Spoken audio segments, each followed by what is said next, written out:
Selamat Hari Raya Maaf Zahir dan Batin.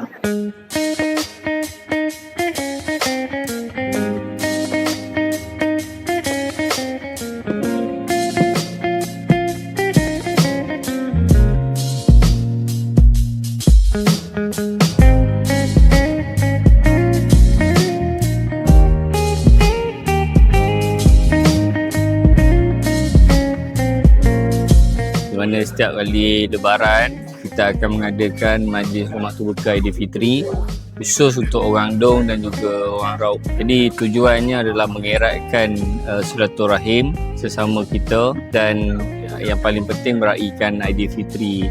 Dan saya difahamkan dia orang memang tertunggu-tunggu open house di Dong ini sebab nak ambil kesempatan untuk bertemu dengan sahabat anda dan saudara mara.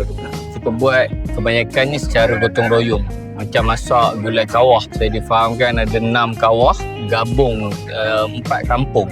Dah 2 hari dah dia orang bergotong royong berjaga malam, masak, menyediakan juadah-juadah lain, bakar lemang dan sebagainya. Ni muhibah kita di Dong ni. Dah 3 tahun berturut-turut rumah terbuka saya ke kempah daripada sate Pak Ron ni. Kali ni 15,000 cucuk sekejap je habis. Dan marilah datang ke Sungai Pasu menikmati sate Pak Ron atau sate Obama ni di tepi tasik yang indah dan di sekelilingnya ada homestay.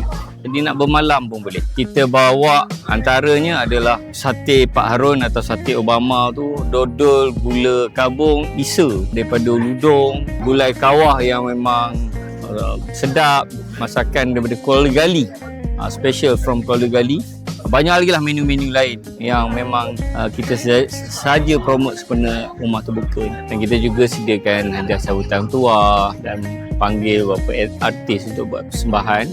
Tujuannya untuk mengeratkan silaturahim sesama kita.